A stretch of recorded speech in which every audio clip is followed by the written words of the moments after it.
It's just so nice coming and meeting everybody and making connections with people and actually having a sit-down conversation with them, getting contact information and just kind of being seeped in the environment of a bunch of really intelligent, really driven developers. I mean, it's awesome.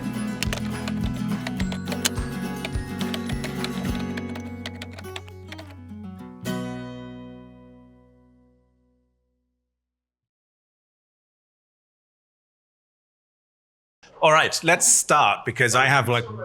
I have way too much stuff to get through. I really wish this session was like 2 hours. So we're just going to start. Anybody who's late can just come in late. Well, that had crossed my mind a little bit. So so this talk is not just if you're a budding entrepreneur or are an entrepreneur. I think this is for everyone. If maybe you're going into leadership management in your company, there's a lot of stuff in here for you. Or maybe actually you've got no intention of going into management, you can be an individual contributor, there is still a large leadership component, right? So leader and boss is not the same thing. Hopefully your boss is also a leader, not necessarily. Many leaders are not bosses, right? So a leader is just somebody who people follow, simple. I've been looking forward to this talk because I get to speak about my favorite subject. It's me. And we're going to do this through kind of an autobiographical kind of arc, and then I'm going to pull out all the kind of bits of wisdom and lessons I've learned along the way. Most of them, lessons I've learned the hard way, so hopefully you don't have to. Some of them, many of them I've learned from other people. They've told me stuff, and there's one or two things in here where actually I got it right. So we can do those as well. So it's just this shopping list of stuff that I've learned along the way, from how we start the business, raising money, and then getting into like how we do sales and marketing, right? I mean, sales, I used to think, I always worked at startups, even before I started Undo, and I was the engineer that the salespeople liked to take along to meetings, and I honestly thought that I was doing all the work. Like I would write most of the slide deck, apart from the first 2 slides. Salesperson would do the first 2 slides. I'd write and present all the others. I'd do the demos. I'd answer the questions. I'd basically do all the work, and then they'd get all the money. I had no idea how much goes into getting in that meeting in the first place, and then how much on the back of it to actually turn that into money, right? And that's the way, way more work. And I used to think that engineering is the hard thing, that's the sciencey thing, and sales is the kind of the fluffy, easy thing. Like programming, you just have to get the computer to do what you want. Right? With sales, you have to get people to do what you want. And with marketing, you have to get people to do what you want, and you don't even get to meet them in order to do that, right? It's harder still, I think.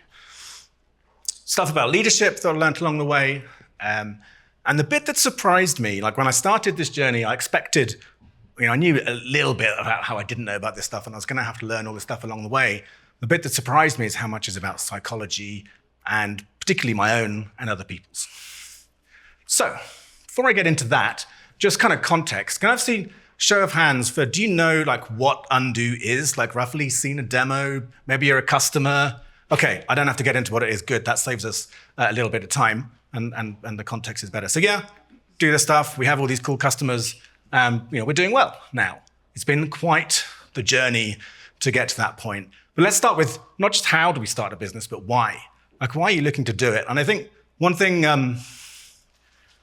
I never view it really as encouraging people to start a company. In fact, you should do the opposite. I feel like I should try and dissuade all of you from starting a company. And if you still are going to go on and do it despite that, maybe it's for you, right? But if you need encouraging, it's like you kind of have to be totally committed. And it's good, I think, to be introspective and look at the why. But friends don't let friends start companies, I think. Good. So that's the why. And I like this old African proverb you may have heard. I think it's really smart. If you want to go fast, you go alone. If you want to go far, you go together. You can do more with lots of people.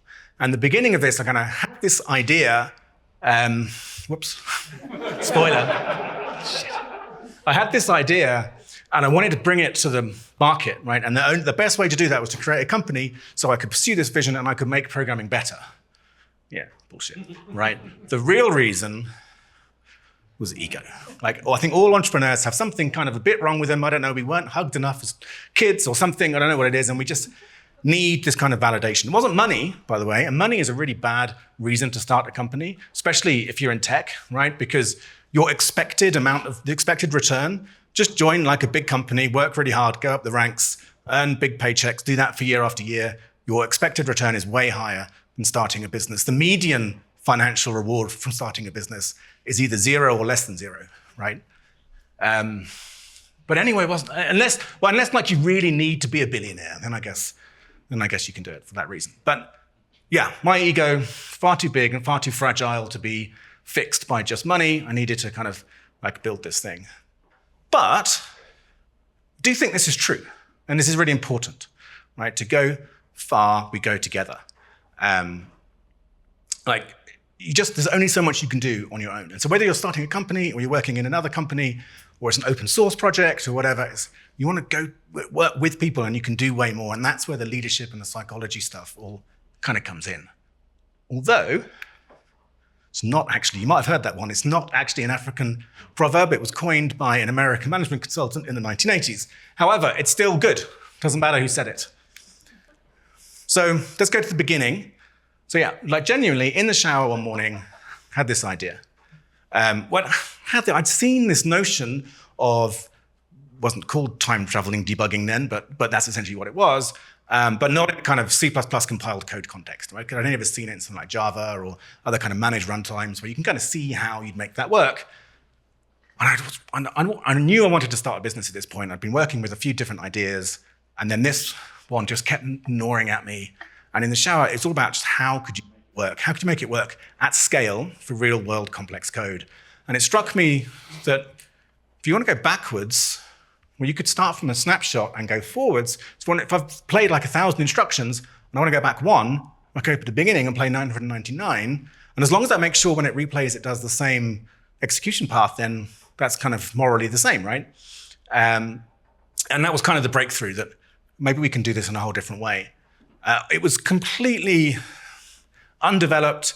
I thought I was going to do it with like LD preload intercepting system calls, and that quickly turned out wouldn't have worked. But the kind of core idea was there.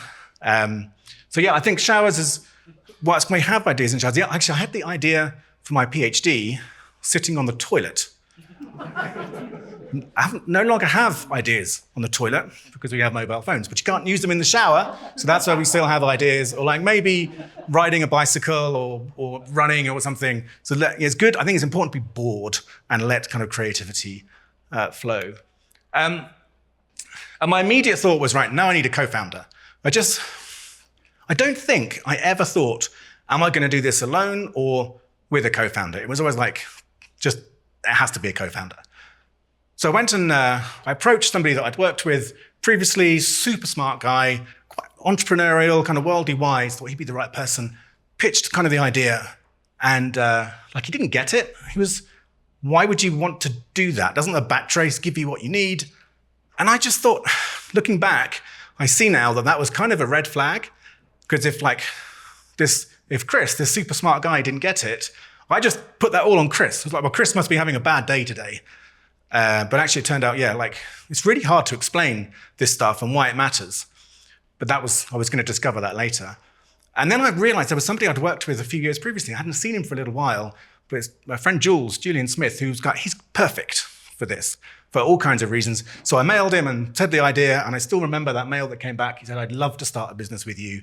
And I got going. Sadly, and I'll get to this, it didn't work out with us in the end, but he was absolutely instrumental in the first 10 plus years of the business. We would absolutely not have got there without him. But I think, having the right co-founder, if you're going to have a co-founder, is just so important. I know somebody who co-founded a business with somebody who stole the data in order to get the business going.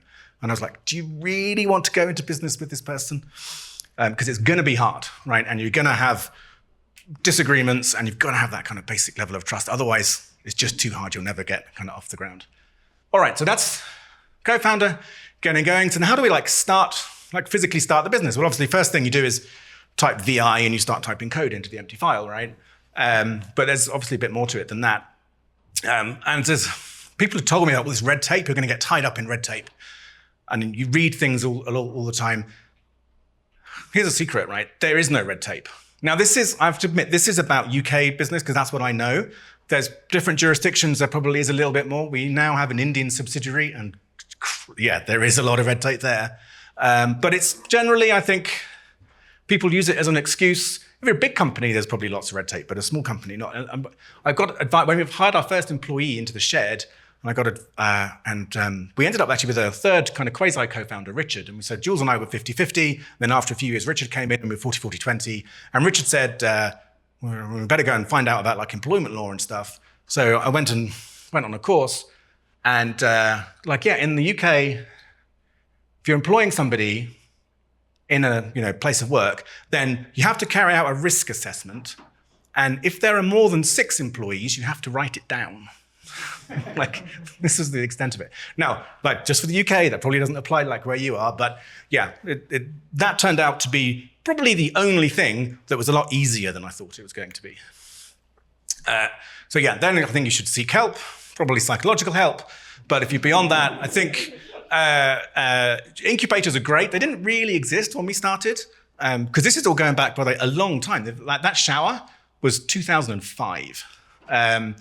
And incubators weren't really a thing, but now like Y Combinator and all these things, they're just awesome, and I wish that they'd been there. There are some that are not so good, so choose carefully and look at the pedigree and work out, do they have a track record? Have they incubated at least some successful companies? But yeah, I think they're great. I think you can ask advice. You'd be amazed. You can reach out to successful, important people, and nearly all of them will reply. Some will say, I'm sorry, I'm too busy, too many commitments, but you'd be amazed who will actually meet you. And you can say, right, let me buy you lunch and, talk to you and get your advice, and then they'll end up buying lunch. So it's even better. Governments generally want to help. They often try and don't succeed. The desire to help and the actual implementation of help is different, but there is a lot of stuff, grant funding, there's all kinds of stuff you can get from the government. Be a bit selective. I find government advice probably not so much in my experience, but yeah, there's grants and competitions and things which can be good. Do beware the hangers-on. I think my rule of thumb of like whether somebody is useful or not is, have they done this before, right? If they've been successful, or maybe even their business wasn't successful, but they ran a business and it didn't work out or whatever, then they've got kind of a right. Or if they've helped and coached lots of other people who've gone on to do stuff great. If they've just early retired from a big company, probably no help at all. In fact, probably negative help, right? And there are quite a few of the kind of what I'd call the hangers-on. Anyway, right, so next step, quit the day job, right? So I went to my day job boss and I said, I had this idea, I want to start this business and I'm going to quit. And they said, well, is there anything we can do to persuade you to stay? And it's like, well, it's not about money at this point. We've already discussed that. But I'll tell you what, you could convince me it's not going to work, because I really respected the founders of that business that I was in. It was another startup, very technical. And I just thought, it's too good to be true. I must have missed something. But I said, this is true, don't try and convince me that the business has a problem. The business side, if I can make this work technically, business-wise, it's going to be easy. Everyone will want to buy it.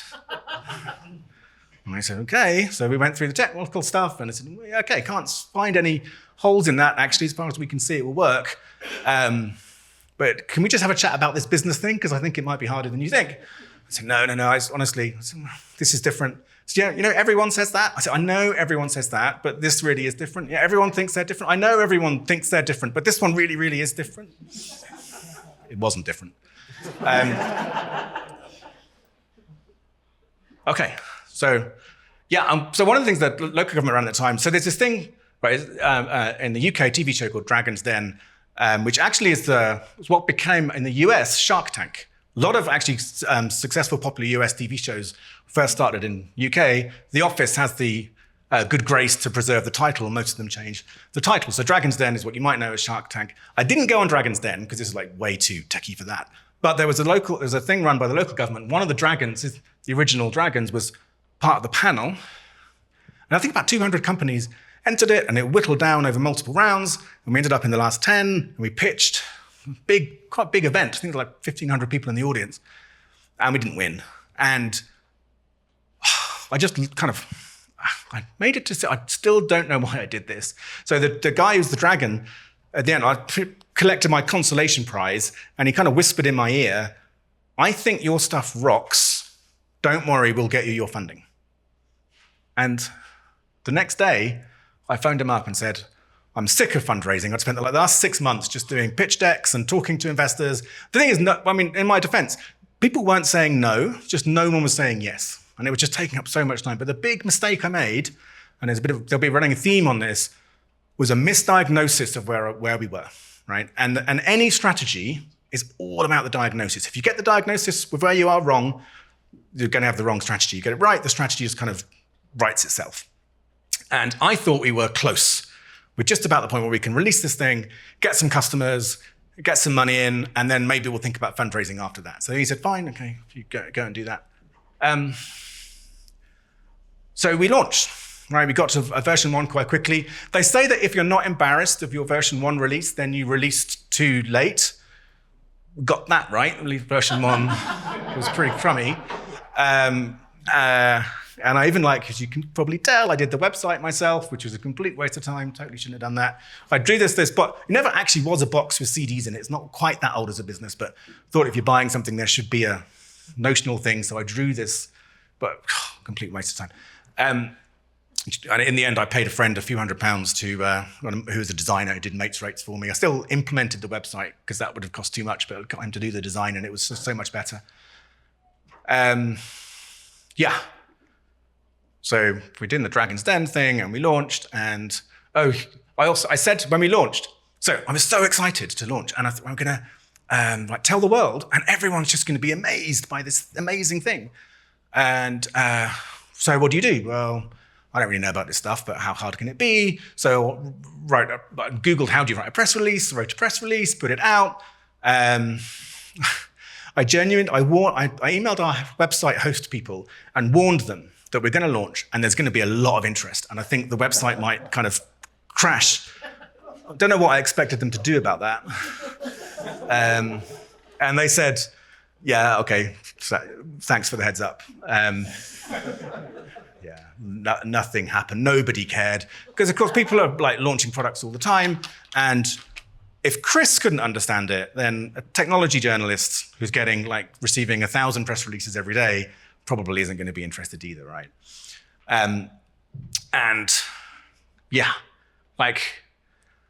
This went on for it was 7 years from the beginning to when we had enough for me to leave the day job.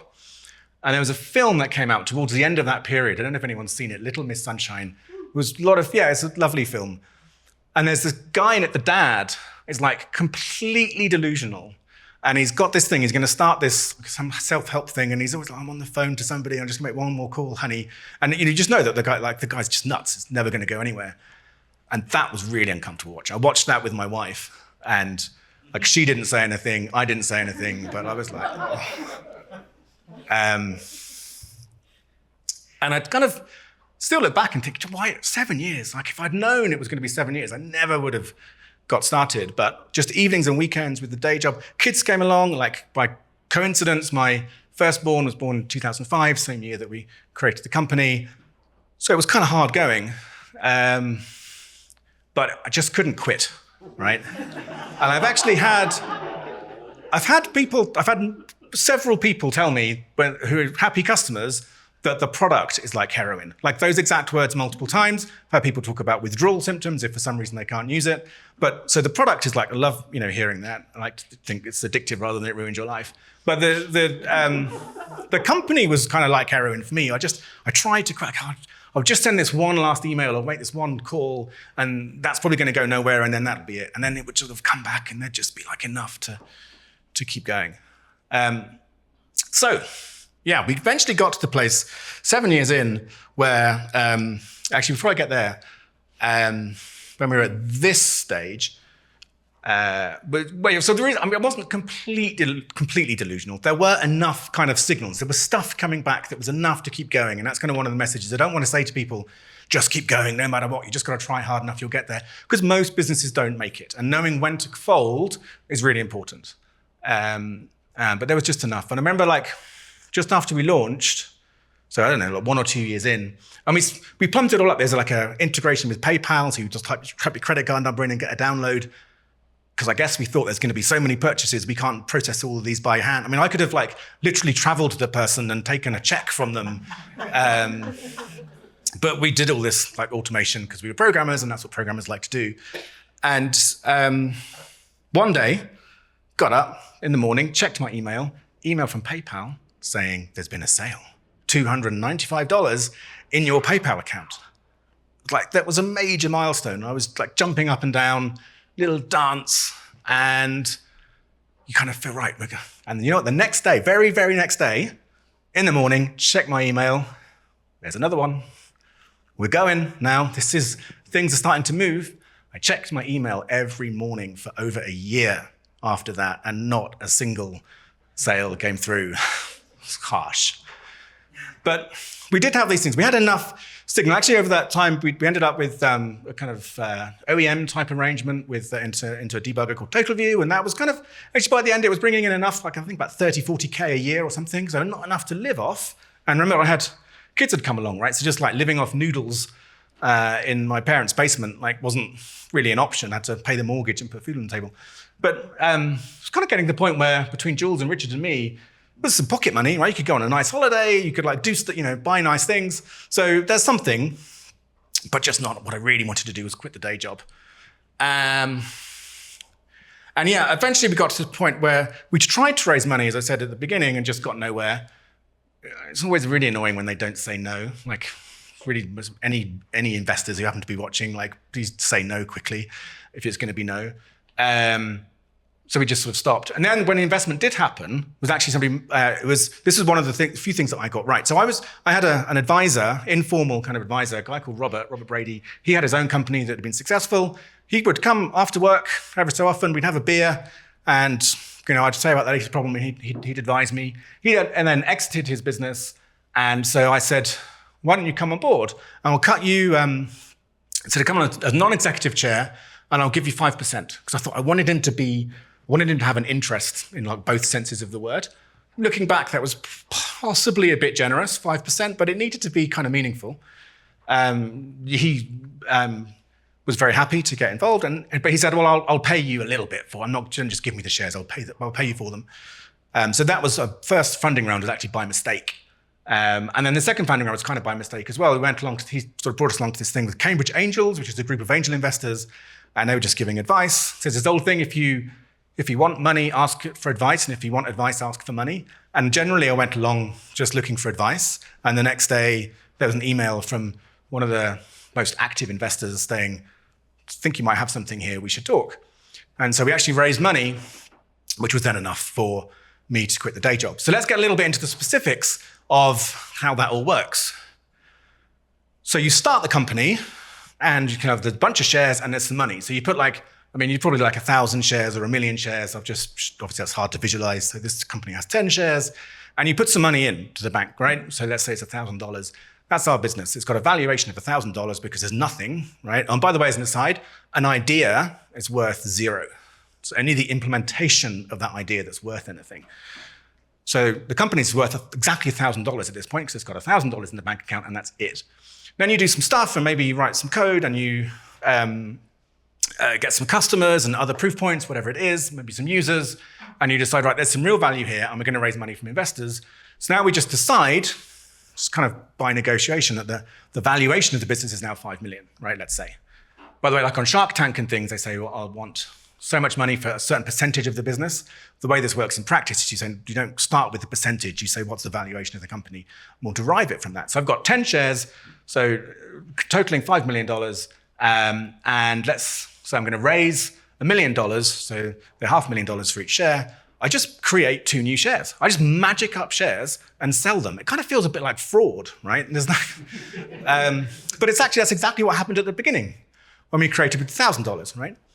And of course, there's a catch. You've now diluted, like each share is a slightly smaller percentage of the business than it was, but that's all fine. Maybe then we create an option pool. I think options are very important. I always valued share options when I was in other startups that I worked at, and I think they're very important now. But they're kind of weird. So a share option is what it sounds like. It's an option to buy a share at a certain price. So the share options get approved, usually as part of the funding round, but they're not created yet. They don't actually exist. They're not even granted, right? There's just an approval to grant some options. Then to employees and others, you grant the option, which means that the employee then at some point in the future may exercise that option. And at the point you exercise that option, they pay money, and then you create a share, okay? But at this point, the options are kind of notional. And the option pool here is 1 million. So if you count of the shares that are actually allocated, that's like 17%. Or if you count the whole thing, what they call fully diluted, then it's like a little bit less. Anyway, so what often happens is you just repeat this process. And then that's a seed or a Series A, and then you do a Series B, which is a higher valuation, more shares allocated. But as I've said, I'll say it again, most businesses don't work out. So we need to think about what happens in the less happy scenario. And there's actually, I haven't got the numbers, but it feels there's a kind of cohort. There are lots of people I met who are starting businesses about the same time, along the same way. 1 or 2 of them have gone on to be successful. Most of them didn't make it. Most of them that just failed hard, like just zero, just dead. But a number did like a fire sale, right? There was enough, there's something here, there's some patents, there maybe you can convince somebody to acqui-hire your team or something, and you make some kind of sale of the company way, way less than everybody hoped for, but at least it's better than nothing. So let's say, for example, in this little example, we end up selling the company for $2 million.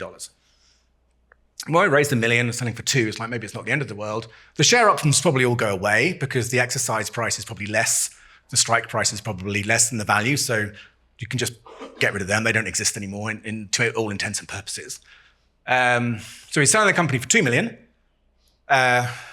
Great, so the investors have 1/6, the founders have 5/6, and so that's how the maths works, I think, if I got that right. And you can imagine, like from an investor's point of view, this is not great, right? If I just put $1 million in and you fucked it up, right? You're the management of the company and it's now dead, and you walk away with money and I make a loss. So investors don't like this outcome, and investors tend to be much more focused on the downside. They've probably seen a number not make it. Entrepreneurs on the way in tend to be just thinking about the upside because you kind of have to in order to do this. So that's not actually very seldom how it works. Usually the investor shares are these special preference shares, which means on a sale of the company, they get paid out first. So the investor gets their $1 million back, and then as founders, you share what's left. That's if it gets a bit complicated. That's if it's a non-participating pref. You can actually have participating pref, sometimes called double dip pref, where they get their $1 million back first, and then you distribute what's left. It all gets kind of complicated. Starts off with a term sheet where you kind of agree the terms, so what's the preference structure and all this stuff. You will have had enough set of articles of association when you created the company. You have to. You probably would have pulled the default set. It's like the constitution from the rules of how you run the company. And they'll probably then be replaced when you do the investment round, and there's going to be a shareholders agreement, which is probably what talks about preference structure and all these other kind of details. One of them is also always contentious, the leaver provisions. Because again, investors are worried, like, what happens if I put this money in and then the next day you quit? Maybe there's one founder and they own 80% of the business and now they've quit. Now the business is owned 80% by somebody who's not there. Like, it's not really tenable. So there tends to be these kind of rules. If you leave early, you end up losing all your shares, and that's always very contentious. And but what if they fire you? And it's a mess. Don't have time to get into that. So, but the thing is, whether it's investors or customers or whatever, it gets very adversarial when you're setting the terms. But if you need to think about it from the other person's point of view, and from the investor's point of view, they usually get screwed. And also, founders are all mad, so they do all kinds of things. I've literally heard there is a famous case in Cambridge where somebody spent the money on a helicopter. I've also seen it where the company went bust, and then when they went through, there were all these unpaid bills, literally loads and loads of unpaid bills in the drawers, and it can get very messy, and they need to protect themselves on the downside, otherwise they'll very quickly run out of money. I think on the whole, the most important thing is who your investor is, because actually it doesn't matter what is in the terms. if your investor wants to screw you, they will. Like, it's not even a marriage, because if you get married, you can get divorced. When you bring an investor in, like, there's no way to decouple that, apart from like just giving it up entirely. So it's much more important about who the investor is, and get references. I got lucky. My investors were really good, but I didn't think about this. I would definitely do it today. Go and get references. So find previous investee companies, ones that didn't work out, and find out how they acted. Because when it goes well, everyone's sweetness and light, right? And everyone's collaborative and it all goes great. It's when the shit hits the fan that we kind of see people's true colors. Raise enough money. I always got this wrong. It always takes longer than you think it's going to. So raise enough that you're not going to have to go back and raise in a year's time. Because in the end, you'll dilute a lot more of that. There's different kinds of investors. Angels are investing their own money generally. Venture capitalists are generally investing somebody else's money. Or you could bootstrap. A lot of successful businesses, in fact, from the sort of cohort, the two of the most successful ones of my kind of cohort were just completely self-funded, bootstrapped, owned the whole business. That's great if you can pull that off. But I would still get somebody in, like I did with Robert Brady. I think you want somebody in on the inside, even if they're not really a financial investor, and you want to have. I think that's a good thing to do. It could be tempting because raising was free money, right? It's like this quasi-fraud thing where and the other thing is like the whole thing of setting a valuation is just all a bit nonsense, really, because how do you set a valuation on a very early stage business? When you're later and you've got revenue, and then you can there's like a formula with like growth rates and ARR, and you multiply it up and you can get a valuation range. In the early days, so it tends to be actually, it is more like the Dragon's Den, the Shark Tank, just some percentage. And you tend to dilute between 10 and 30%-ish each round. And the more you raise, you still dilute by the same amount. And I fell into this trap. In our Series B, I raised, it was like, well, I can raise 5 million and dilute by 20%. Or I can raise 10 million and dilute by 20%. So I think I'll have the 10, please. The problem is that has an implied valuation that you need to grow into pretty quickly. And if you don't, that's when it all starts going wrong. And we'll get into a bit of that sob story shortly. Yeah, just this point. So the investment deals that you read about are like the plane crashes, right? You don't read about all the planes that land safely. But everyone walks away from, I did these slides on the airplane. I was really surreptitiously copying out, so I thought it was a bit bad. But everyone walked away from this one. Actually, that's the fact, like most plane crashes, everyone walks away from, like 80% of plane crashes, everyone walks away from or something. But yeah, you don't read about, in the news, you don't read about all the planes that land safely, and you don't read about all the investment rounds that get done on more normal terms. What you read about is the exceptional, like Mark Zuckerberg with Facebook, or OpenAI, or all these, like that's not what real life is for nearly all of us. So the numbers are much more likely to be the kind of numbers that I spoke about. And yeah, right. I mean, I think it is Edison, isn't it? 1% inspiration, 99% perspiration. I always say, I fucking wish. I think it's like 0.001% inspiration. It's just a slog, right? And you have to be prepared to put in that slog. Okay, so let's get into like the selling side of things, right? So who are your co-founders and who are your investors, who are your customers? This is the most important stuff now, right? And yeah, we just had no idea what we were doing. So we set this thing up, like I said, with PayPal and everything, but it wasn't like I said, are we going to be a B2C business model or is this going to be enterprise sales? Like we didn't know to ask the question. When we did our first investment round, we introduced to a chap called Ken, who really knew what he was doing and came in and sort of helped us. And he was an advisor who was very, very value add and actually became a really important coach and mentor to me even through the hardest days. And he taught me how you do enterprise sales. And it's like, yes, it's hard. And you have to think about, the key thing is thinking about what matters to the customer, right? So there is no such thing, like say we're selling to Cisco, I always say, there's no such thing as Cisco, right? There's a bunch of people and they all have their own hopes and dreams, right? And so working out what they need and what they want. And it's not easy for a big, complex enterprise. And selling is collaborative. It's not this kind of snake oil, used car salesman kind of cliche, trying to manipulate people and trick people. Doesn't work, right? Generally, the people we're trying to sell to in this business are super smart, and it needs to be the cliche kind of win-win thing. Already said that one.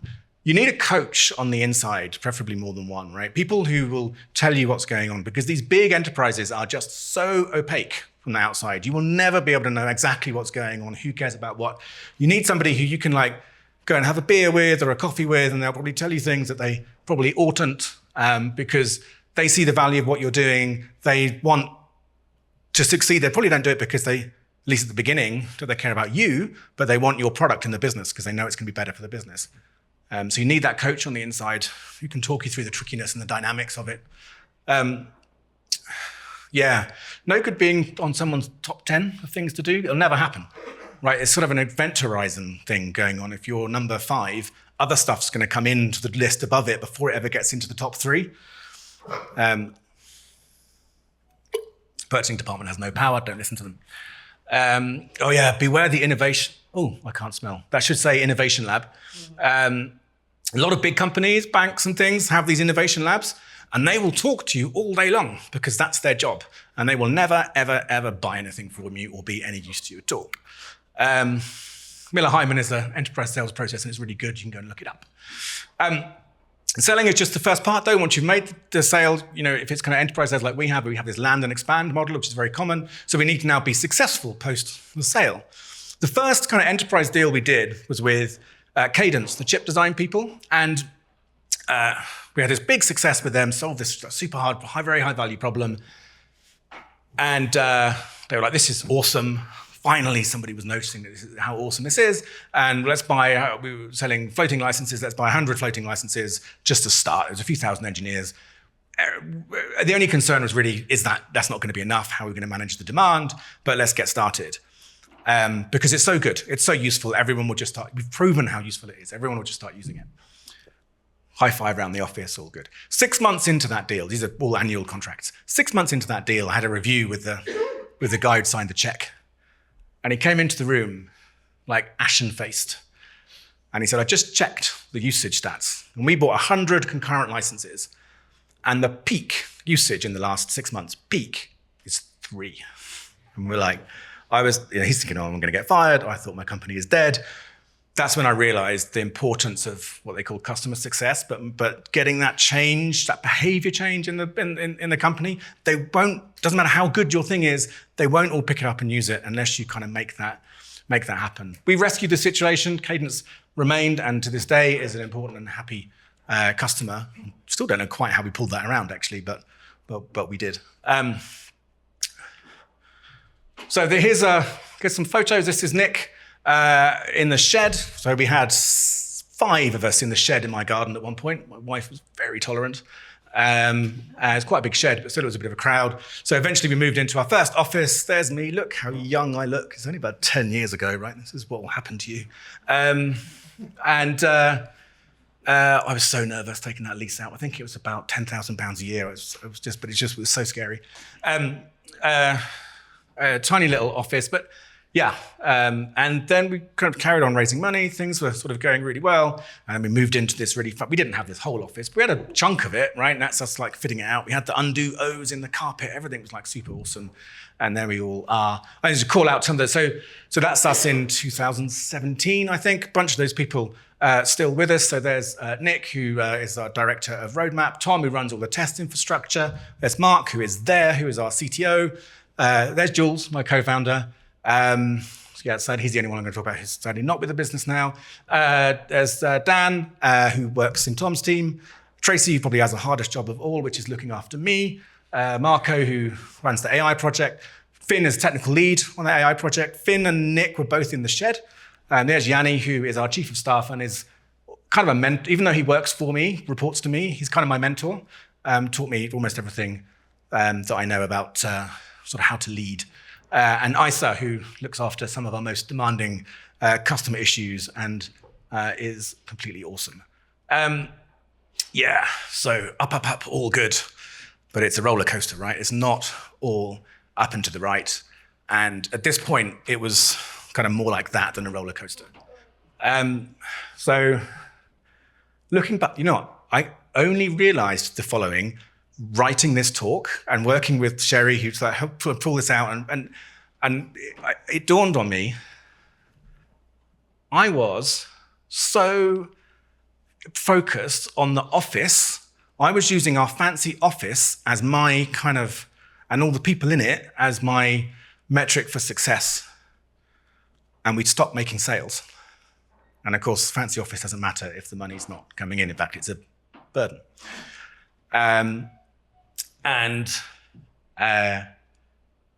Yeah, it was, everything was, I thought everything was going really well. And it was the biggest single mistake that I made, I think, was, so at this point, when we were in that little office, crappy end of town, like 10 people, and we'd sold into Cadence, as I mentioned. We'd also sold into SAP, so like a Silicon Valley stalwart tech company and the biggest tech company in Europe. And we'd sold right into the heart of both of these businesses. And we had no right to do that. And I should have said to my investors, there will be no more sales for the next year at least. You're going to put £3 million in, we're going to go hire a bunch of engineers because the product barely works. Right? It was technical debt on technical debt, hack on hack to get to that point. And more important than that, we need to make Cadence and SAP successful. That's all that matters now, right? So that's our total focus. Until they're happy and it's working and the product's working, we're not even going to try and get more customers. I didn't say that. I didn't decide not to say that. I just didn't even think of it. I thought it was allowed. I don't know. I said, well, we've got SAP, so I guess we'll go and get Oracle and IBM. And we've got Cadence, we'll go and get Mentor and Synopsys. How hard can it be? And yeah, it was bad. And the morale starts to really suffer at this point, and sales targets are getting missed by a bigger and bigger gap. And I started doing things more and more desperate to try and get some money in. Signed a deal that we should never have signed because it was totally pulling us off in the wrong direction, but we just needed some money. Wasn't even, anyway. You kind of see this coming. And then I got the call from my then chairman. We changed chairman from Robert to chap Tim, and I remember the call very clearly. I was actually out at the shops at the time, and he just started talking about execution, like every third or fourth word was execution. And I'm like, what's going on? And it was clear that one of the VCs had said something that was alarming, and I realized, okay, yeah, I'm in trouble here. And it took a little while, but yeah, eventually I was fired as CEO, and it was time to bring in somebody who actually knows what they're doing. Another example of, honestly, misdiagnosis, right? So there's actually always been this slight paradox with Undo. We've got this thing that's completely amazing. Everybody totally loves it, right? They describe it as like heroin and all this stuff. And we have these amazing customers, and yet, why aren't we all billionaires? Like, why is it still always hard? And so you could kind of forgive. So the VCs are like, well, Greg doesn't understand sales and we need somebody more commercial in. And so we got in the end, we found a CEO who was great, actually far better than we had the right to expect, given where we were, to be honest. Because not only did he know all about sales, he's a really accomplished salesman. He's also very technical, knew about the product, computer science background. And Barry gave us, he did two things that were, it didn't work out, he was only around for 18 months, but two things that were like really, really important that allowed us, I think, to succeed. Well, the thing that really allowed us to succeed was he gave us the space to go in and fix the technical debt. And I didn't kind of feel I could do that. I was very conscious that the VCs, the board members would see me as a techie who doesn't understand business. So I was too scared to say, guys, we got to fix the tech. But we did have to fix the tech. Like if the product barely works, we couldn't make any new sales because every time it went on a new code base, it would just fall over. We even lost a couple of engineers because they were like, I can't, it's too demoralizing, just adding technical debt on technical debt because I haven't got time to fix anything properly. So he gave us that space. And then the other thing was Jules had just become increasingly unhappy, like year after year. At this point, he was miserable. And no one was particularly happy with the situation, to be honest. And I just couldn't do it, right? I just couldn't, separate with Jules. I couldn't do it partly just like technically, because by this point I'd lost the confidence in the board, and Jules had half the company and I did too. And so like we're both on the board. And so technically I wasn't sure I could even do anything about it, but really I just emotionally couldn't do it. And it took Barry to come in to to help Jules to quit, basically, to quit the terrible habit that was just making him miserable. It wasn't a happy outcome. I mean, Jules, I'm sure his point of view would be, well, Greg just did things badly, and if he did things the way I was saying we should do them, we wouldn't have had all of these problems. And maybe he's right, but we just had these just increasingly difficult, just different ways of doing things. And unfortunately, he has not spoken to me to this day, and that's hard. We became like brothers, like working on this thing. And it's definitely by far the single hardest thing we went through in the business. But not being CEO was also pretty hard. In fact, I didn't realize. So like this, emotionally, think I've just about got to the point of conscious incompetence with my own emotions. I was unconsciously incompetent for almost all my life. I always thought I'm rational, like I was saying before, right? And I actually thought, I told myself very successfully that I was happy with the arrangement. I was happy being CTO while Barry was CEO. It was working for me, a lot less stress. For the first bit anyway, the business seemed to be going well. And then we ran into COVID, which definitely didn't help. I think there were probably other problems as well. And I remember, and Barry called me and said, I'm going to move on. I think I'm done here. And the emotion, like the adrenaline just immediately was flowing through my body. I was just so emotional and excited. And I was like, I've got my crown back. I didn't even know, like it wasn't until that call that I realized what my real state of mind was. And that was a kind of long, complicated story. I said to the board, okay, I'm here to go through this to the next stage. But by the way, I'm not up for going out and finding a new CEO. Like, if you want to do that, good luck. But I'm not doing that again. And by the way, I'm not interested in being interim CEO. Like every CEO is interim. Everyone knows that. I know that more than anybody. But interim CEO means you're not really CEO. We're just looking for someone else. So they said, okay, we'll go away and think about it. They came back the next day and said, okay, Greg, how about you be acting CEO? I was like, oh my God. Like I knew they didn't rate me, but I didn't realize they thought I was that dumb. It's extraordinary this. We had 18 months with no CEO, formally. No, I mean, I was CEO, but not. It didn't say that on my LinkedIn. It was mad. I mean, we were desperately running out of money by this point. We didn't have enough to hire anybody. It doesn't matter how shit you think I am. There was nobody else who could do the job. Anyway, eventually, after 18 months, we kind of got there. And it's hard, right? Yeah, we're pushing the boulder up the hill. But, success is never a straight line. There's always these ups and downs, but hopefully you can come up and do better. That's our recurring revenue chart, which is a really nice line. It's like slightly cherry-picked. The last couple of months aren't quite as good, but things are kind of working for us now, and it's been a slog to get there. That's where we live now in our offices, much less glamorous. It suits us much better, I think. And so it's not all the team. It's hard to get everyone in the same place at the same time. We're about 40 odd now. And it feels much more like this. So if you're pre-product market fit, it's like pushing the boulder up the hill. Post-product market fit, it's like chasing the boulder down the hill. And they both are hard, right? And pretty scary, horrible, dangerous things. And it's very stressful right now, but definitely feels more like that. So in the 11 remaining minutes, we're going to get all of my wisdom into one slide, and then we can have questions. Okay, so this does contain a little bit of cheese, right? Some of this is a bit cheesy, but that's this is my meta for a bit of wisdom. There's so much lazy cynicism, and especially as engineers, there's this thing that like cynics and pessimists look smart, optimists get rich. And people they really hate on the business jargon. Like the classic one they hate on is low-hanging fruit.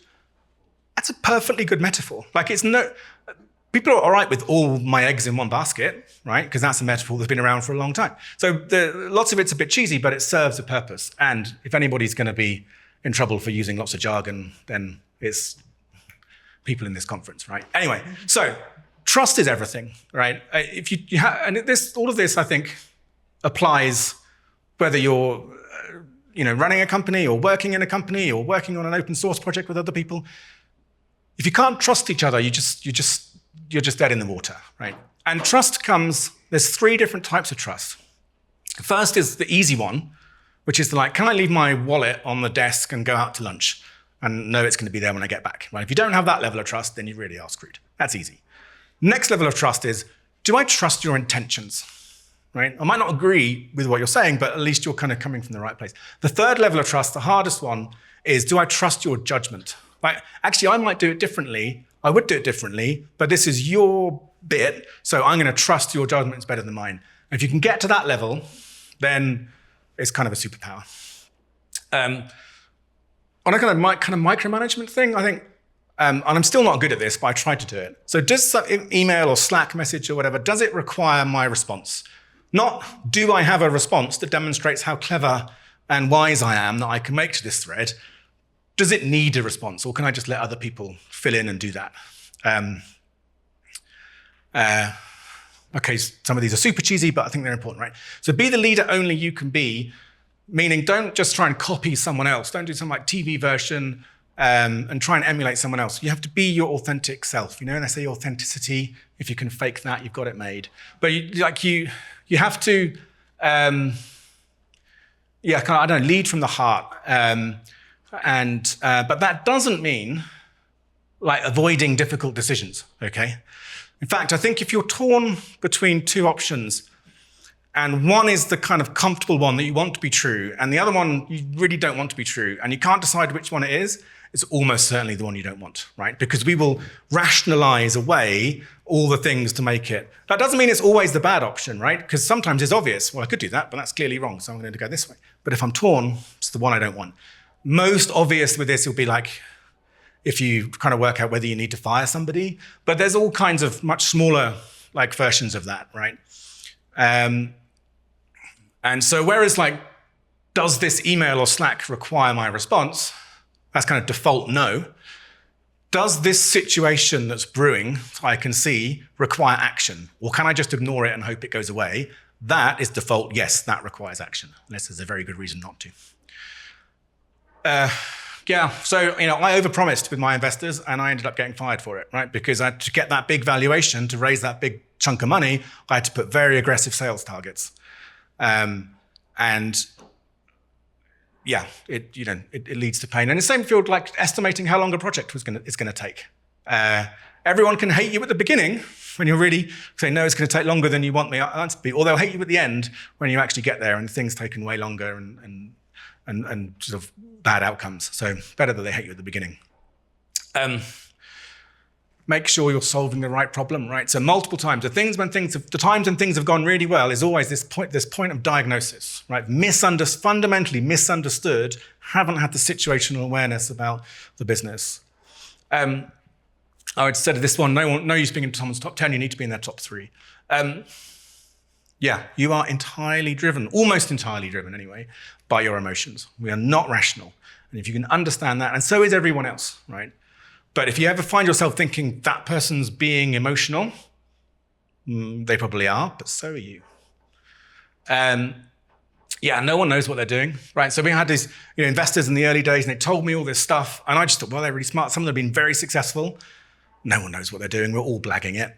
But also have a bit of humility with it, right? Like you don't know either. So you're trying to get to root cause. When someone gives you some advice,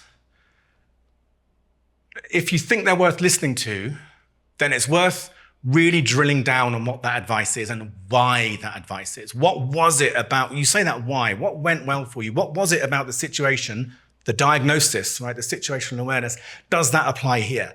And often you find that it doesn't, sometimes you find it will. This is a kind of really difficult one, but there is, very often I think when I look back, my gut feel was right. It wasn't always, definitely, but a surprising number of times it was, and it kind of got rationalized away. So maybe not trust your gut. That's the wrong word, actually. Listen to your gut, right? Listen to what that kind of lizard brain bit is telling you.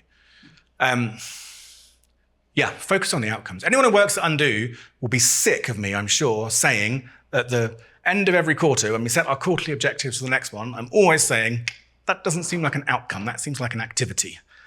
But it's really important, right? So it's not, I'm going to write this bit of code, or I'm going to release this thing, right? Why are you doing that? Why are you doing that feature? Is it because you want to grow users faster, or maybe to make the product crash less often, like whatever it is, that's what we're going to measure. And that's the objective, okay? Not the thing that gets you there. But don't overinvest in the outcome. So this might sound contradictory, but it's outcomes versus outcome, right? So if I'm over-obsessed with the final outcome, I think the point of how do you know whether you're over-obsessing with the outcome versus being outcomes focused? If you find yourself in bed wondering, what if? What if, what if, what if? That is over-investing in the outcome, because that doesn't help. That what if questioning is just never helpful. Some tech debt is essential. I like the term technical debt. I think, like financial debt, most people kind of instinctively think it's a bad thing, right? And it isn't. Like financial debt, just like technical debt, you can't really do anything without financial or technical debt. It's very powerful. They say the hard thing about programming is not solving the problem, it's choosing the right problem to solve. So you should absolutely, in the early days, build up as much technical debt as you can stomach. But like financial debt, too much of it, uncontrolled, will kill you. And the technical debt we built up very nearly killed us. Actually, some financial debt that we built up also very nearly killed us as well. Didn't have time to get into that one. Wherever you can, trade money for time. Time is that one resource you cannot get back. It's not easy in the early days. You don't have a lot of money. So sometimes a lot of stuff you do just have to do yourself. But I definitely got that wrong several times. In the early days, I ended up putting a dollar value or a pound value on my time. £100 an hour. Is this thing going to? I would decide I'm going to happily spend £100 to save me an hour of time. If you can't get that kind of return on your time, you should probably do something else. Finally, from the great philosopher Ferris Bueller. Life goes pretty fast, and if you don't stop to look around sometimes, you might miss it. So enjoy the ride. Now, this is the very, very last one. Actually, I said it's final, it's not final. So I see this a lot. Never start a presentation with an apology. I see this a lot, right? So even if it's, you're just talking to two people for 20 minutes, those two people have invested their 20 minutes. That one resource they cannot get back in what you're about to do. And if you start with, oh, I'm sorry, I didn't have enough time as I wanted to prepare for this, or I'm not really an expert on this, what you're saying is, oh, this is a bit shit. But here we go anyway. You're in the room now, so we have to go. So never start with an apology, even though it's tempting because we're all nervous when we do these things. Or, for that matter, end one with a thank you, right? You don't thank them, they thank you. The only exception is if there's like a really rapturous round of applause and bunches of flowers are being thrown on the stage, then you can say thank you. Right.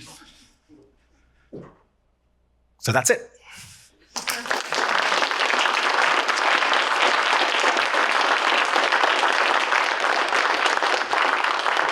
Thank you. That was good. Questions? You said something about measuring your success using the number of employees in your office rather than making sales, and your sales plummeted. And I think that kind of resonates with myself as an employee, considering to start businesses, but also as an employee looking around for remote work, which was very popular after COVID. Yeah, it is now a lot more harder to find. So I'm wondering, are there any lessons to learn about measuring employee count and or making sure that there's no fraud going on, for example, from employees that are just AIs? Oh, right. So if you've got remote employees, how do you know like they're real employees versus, or you hear these stories of people like remoting for multiple, like moonlighting, multiple kind of people.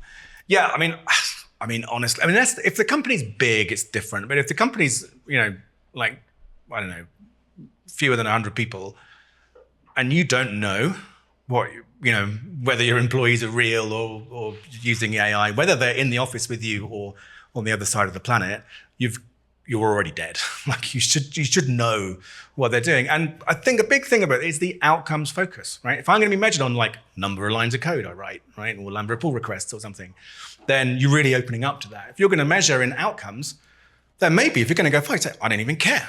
If this employee is getting me the outcomes that I want for the business, and they're actually only working 2 days a week when I think they're working full time. Does it matter, right? If it's outcomes based. Thank you. Hi, thank you for the very interesting story. I was wondering, you said something about it's very difficult to change people's behavior. And I feel this is something that, at least also in an employee, you can relate with your coworker. You come with an idea, you make a presentation, and you go back to your desk, and then nothing happens. Yeah, even though it's a very good idea. absolutely. So how do you make people change their behavior? Right. It's just, the thing is sustained effort, right? And understanding going in how hard it's going to be. One of, I won't say who it is, but one of my favorite customers was very keen to change the behavior inside the organization where we were selling into. And he'd done a number of videos about like how to use it and everything. And in this meeting, I didn't deliberately throw him under the bus. We were in quite a big meeting with some quite senior people in the room. And I said, can we just see how many views the videos you've have? Do you have that? And he said, yes, here we are. Like 3, right? Probably all him checking it. And I felt awful, but the expectation is, I've told them, right? Or we put it up on a wiki so everyone knows. Right? No, they don't, right? You need to tell them again and again and again and again. I think there's different levels of awareness. If you deploy this product into a company, there's the first level of awareness, like, do you even know it exists? It's still really hard. We have customers who've been like big, important customers for 10 years, and I still meet engineers from those companies, and they've never even heard of us, right? The next level of awareness is like, what's it for? What will it do for me? Why should I be using it? And then the third level of awareness is like, how do I actually use it? Like, what do I type? Do I need to set my path? Do I need to do it? Like, how do I actually do it? And also patience. Again, some of our oldest customers, 10 years plus, the user charts are still doing this. Like, we're still adding users faster than we ever have, even though we've been in that account for 10 years and working really hard at it. So patience and perseverance, I think. Thanks. Hi, my name is Nathan Demars. I kind of want to go back to your section launch. I think that was like slide 5. One of the things that you mentioned is know when to fold. Yeah. And you had mentioned that you've gone 7 years. You also had a child at the time of starting the company. And I just kind of want to know, what is that threshold? And also, what are those signals that determine, if you should keep going or fold? You're probably asking the wrong person, right? I'm not good at it. I think, but I'll have a go at answering this. Talk to other people who are close. Not if they're remote, detached, they'll probably like to. And don't ask them like, should I fold? Because they'll probably say, no, I want to be supportive because I care about you and I want, no one wants to be the asshole, right? But more like, why do you think we're struggling? What do you think the gaps are? Ask more direct kind of specific questions of, ask other people, ask yourself. Like I said, all the way through, we did have the signals, right? And we had, I paint a slightly bleaker picture for, because partly we don't have much time and partly because it probably makes the presentation a bit more entertaining. But, even from the very beginning, our revenue, although it was tiny, tiny, tiny, was still rising each year. I think maybe if you get to the point where it's really stopped going up, like however you measure, company measure revenue, other things you might measure users or whatever. If it's really not growing, if that North Star metric KPI is just not budging year after year, that's probably a sign. It doesn't really matter what the numbers are in absolute, but what's the growth, I think. That makes sense. Thank you. Hi, the question I have is, what was your strategy for making good hires early on when you're just starting out? Because those hires are very crucial, right? And making the wrong hire can sink that's a really good point. And one I wish I'd actually put into the talk. So thank you for asking the question. Yeah, early hires are just so impactful more than almost anything else because they set the first 5 people in the business, kind of set the culture, 5 or 10. And when there was a lot of luck. I mean, it's like, but that's not a very helpful answer, is it? One of the things is to accept that you're not going to make all the hires, spot on, and you're going to have to let some people go.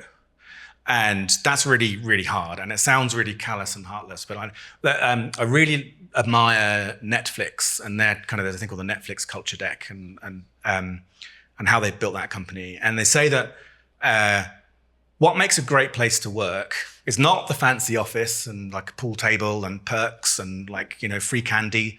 That doesn't make it a great place to work. Actually, I've just remembered our fancy office. Nick, there was a couple of photos in him, very unkindly a couple of years ago described it as a bit like a racing car bed, which I thought was very mean, but it probably was. Yeah, that doesn't make a great bed. What makes a great place to work is working with great people. That's basically all that matters. And so there is a very unpleasant but unavoidable choice. You can let people go if they're not right, or you can have a not great place to work with, kind of mediocre people. The third way of just nail every single hire that doesn't happen. So we do. I mean, the probation period at Undo is really meaningful, right? So we used to have I think 3 months is quite common. We found it's not long enough. After 3 months, you can always kind of kid yourself that they haven't had enough time, and this thing happened, and their goldfish died, and but if you make it 6 months, then you can go more to if you haven't actually nailed it, not obviously you're going to be better in the second 6 months than the first, but you can tell, right? And then you just say, very sorry, but this isn't working out. Obviously, you want to minimize that, and you want to really be careful on the hiring process. One of the things is remember in hiring, it's a two-way thing, right? You're interviewing I don't like the terminology. Actually, they're the candidate, and you're interviewing the candidate. You're the candidate, right? Actually, one of the things I admitted. There's loads of stuff I've missed out, I'm sure. One of the things I missed out in the thing, but when you're dealing with investors, remember that they'll have a portfolio, 10, 20, maybe more companies, and they only need some of those portfolio to succeed in order for them to be successful. You as the entrepreneur have a portfolio of one, right? So your dynamic is no good if you're 20% chance of a 2,000% return if you're in the 80% that dies, right? It's the same for an employee. They have a portfolio of one, which is your business. So, it's a mutual, the employee interview, the candidate, the company is the candidate as well as the employee. So it's selling to them, so making sure that when you make that offer, they're more likely to accept and you can get the people in because you probably kind of know who they are. You're looking for signals, you're looking not just for technology signals. We've interviewed engineers who were fantastic, where we're just that's not, there was no question at all about their technical prowess, but it was pretty clear they were going to not be good kind of culture fit. Probably euphemism for they were an arsehole. And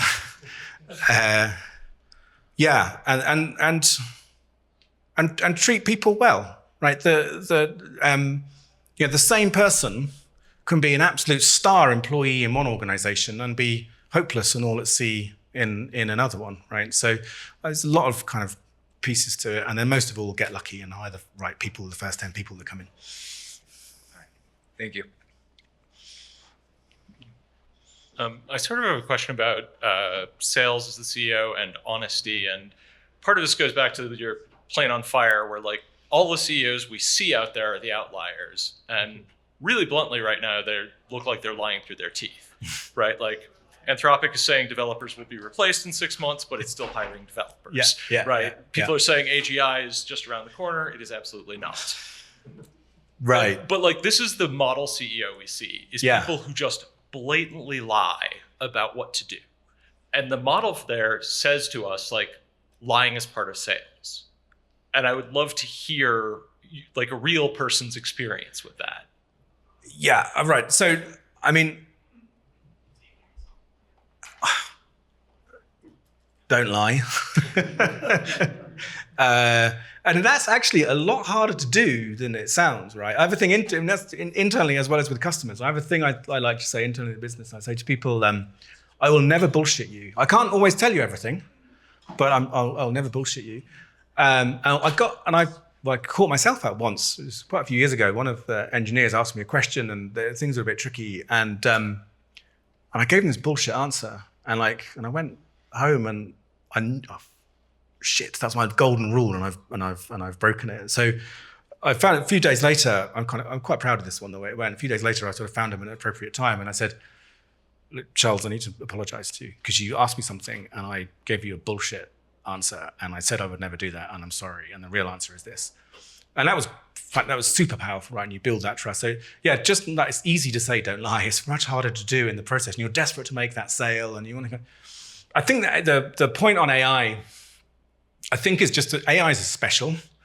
There is just this thing where it's all kind of gone weird. Although I've noticed very, very recently, actually, people backing away from it. Satya Nadella was just saying this morning that it took 5 to 10 years to turn up in productivity stats. So I think there's just something about this insane demand for capital. And so people find kind of feeling they have to do this such hyperbolic stuff to raise the kind of money they need to raise. Otherwise, they're going to get left behind. So yeah, I think that's an AI thing rather than a kind of model CEO thing. But it's a tightrope, and so often, especially kind of engineers, we like to be very, we like to hedge, and so you want to be confident, without bullshitting, one of the things sort of self-reflecting. Also, actually, this isn't self-reflection. I have a shrink coach type person, and she told me this. I didn't know until she told me. I am lousy at lying. She said, whenever you lie, Greg, we can just I don't want to play poker with you. I can just see. And since I've realized that, I think it's but I think everybody's a bit bad. Not everyone's as bad at me at doing it, but everyone's quite bad at doing it. And so people know, right? And then that is that trust thing that I said is so important to everything. Lying is the worst possible thing you can do to erode trust. So the bit where it's tricky is often there's uncertainty. So, it's is this going to work, or how well is it going to work? And the honest answer is, there's this kind of error bar, and where am I going to pitch it within that error bar? And sometimes you kind of need to be a bit bullish, right? You can't just be all super meek all the time and hedge it. Certainly don't hedge it down the bottom. But even then saying we're going to have to see. Now when if it's a new customer, that cadence story of how there were 3 peak usage was 3. I always tell that story just like I told it today to a new customer before they've signed, to be clear that we're going to work on this. We know how to solve that now. We're going to work on it together, but it's not going to be a just buy it and install it and everyone's going to use it thing. So yeah. Thank you. Thank you for the honest talk about it. It was really nice and interesting. Question is, you mentioned investors. What is the exit strategy for the investors in Undo? Or are they already there or expected? So, yeah, that's good question. Some investors are very focused on what's their exit strategy. I mean, obviously, investors put money in order to make money, right? This is part of choosing investors who are kind of aligned with what you want. And again, being honest from the beginning, and perhaps wasn't always totally honest with myself or with my investors in the early days. So now I just say, look, we're going to build a company that's valuable, right? And if you do that, that will turn into money. I don't think there's likely to be a trade sale of this business in the next few years. Could always happen, right? But I just don't see it. I think, we've been kind of close before at times, and you can tell when something's going to happen. And I'm not seeing that. But the good news, these days, financial markets are quite sophisticated, and there's bigger investors who will buy shares from the earlier investors, right? And then you get a sort of private equity and that sort of thing. So we're quite likely to do that, actually. And so our early investors, I missed out. There's a long story on this, right? So, but I feel now I have complete freedom to run over as long as I want. If anybody needs to leave, by the way, then I won't. I'll be a bit offended, but it's okay. So we raised this money. We raised in the end, I think, how much was it? I think got 25 million pounds, so $35 million. And then things just went bad. And in the end, we ended up with a valuation of the company that was like basically zero. And I and some of the original founder investors bought all the shares back off of the VCs for next to nothing. Actually, it was a really good outcome for the people who participated in that rescue round. It had become clear that the business wasn't the right kind of shape for a VC, so it kind of worked for everybody. Why was I saying that? Got off my train of thought. Yeah, so those VCs, they kind of lost their money, but they understood that, right? The portfolio game, that's the game they play. And people who came back in and backed it have made a very good paper return. No one's actually seen that in cash yet, but there's a kind of belief that we will probably through a private equity deal at some point. But it's about aligning what you want with what the investors want. So a lot of entrepreneurs, what they want is to frankly get rich quick. They say, I want to be here for 3 or 4 years, make a sale, make a few million, and do my next gig or retire or whatever. So there are investors who want that model as well, right? So you want to find people who have the same kind of what they want in terms of exit strategy and return, and there are others that say, no, we want to build something meaningful. We're here for the long game, and the exit will come when it will come. And yeah, again, just be honest. Thank you very much. Speaking of sort of pay, exits, and return, I'd like to, and feel free to decline this question because I'm going to be asking a bit about how you are paid in this, right? Early on, a CEO makes nothing. They make sweat equity. And then there's a point where they pay themselves something, but usually they pay all the other employees more than they make. Yep. Hopefully in the long run that switches or in some way. How do you judge that that switch point? And when do you as the CEO start to make a salary commensurate with giving up your entire life for a decade? Yeah. Okay. Well, I'll let you know when that happens.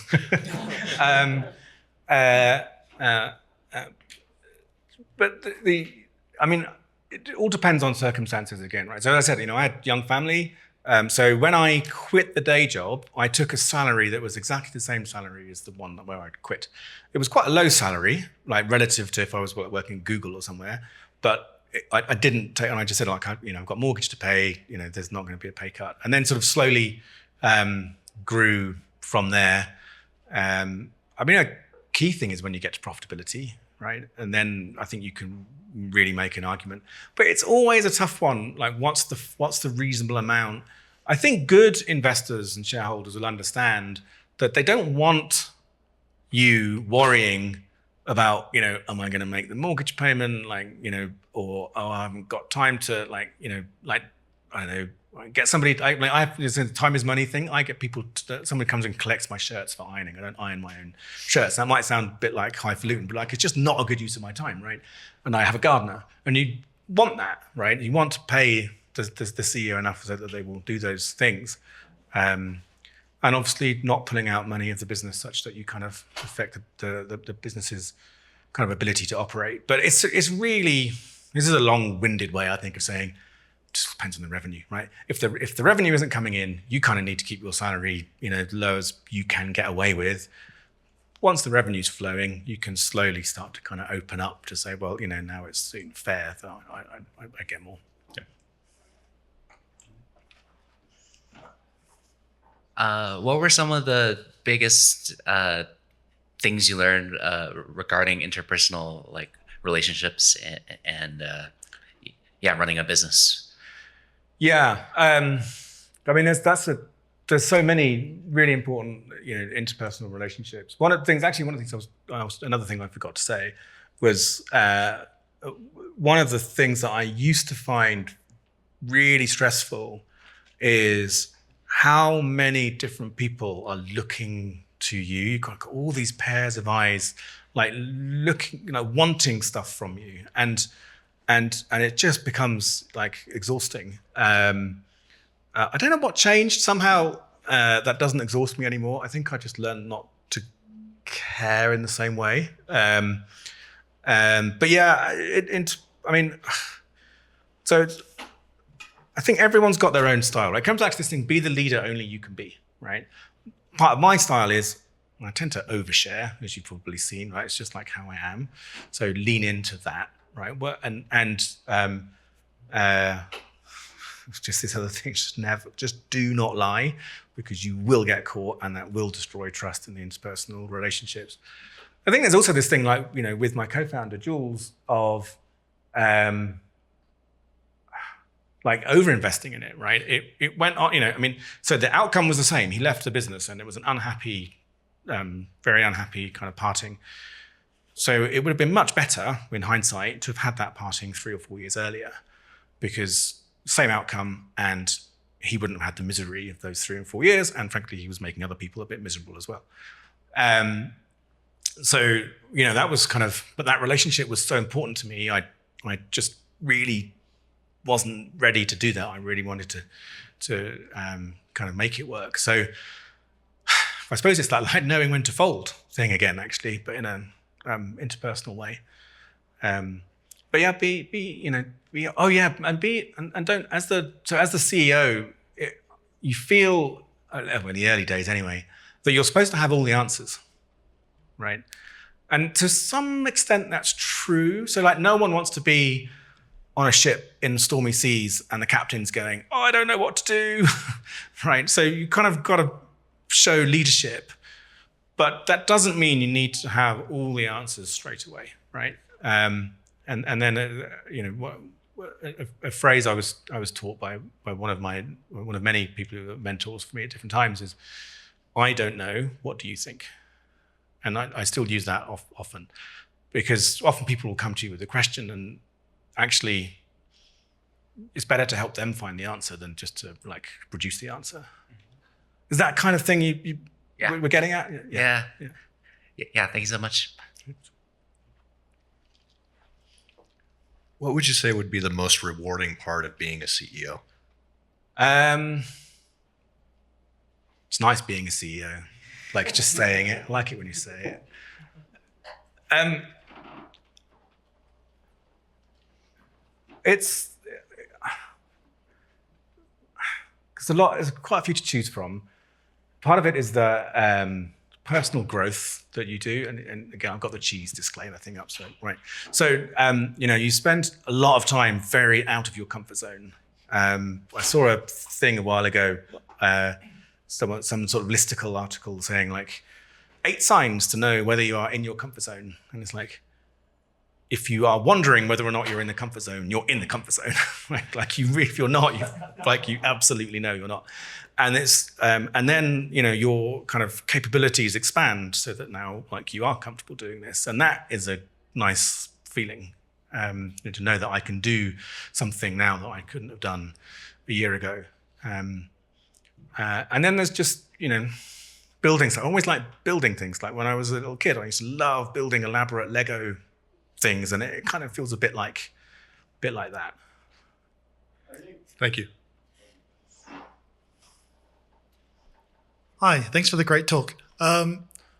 Was there a defined point where you stopped feeling like an engineer with an idea and you started feeling like a CEO who's running a company? Again, I'll let you know when that happens. No, it's one of those things. There isn't a moment. It's a transition, and it blends from one end to the other. And joking aside, it's a transition that's ongoing. Frankly. But yeah, there definitely wasn't there wasn't like one day when I woke up and I was like, okay, yeah, no, I know. This like a butterfly now complete. Like no, it doesn't happen like that. Yeah, thanks.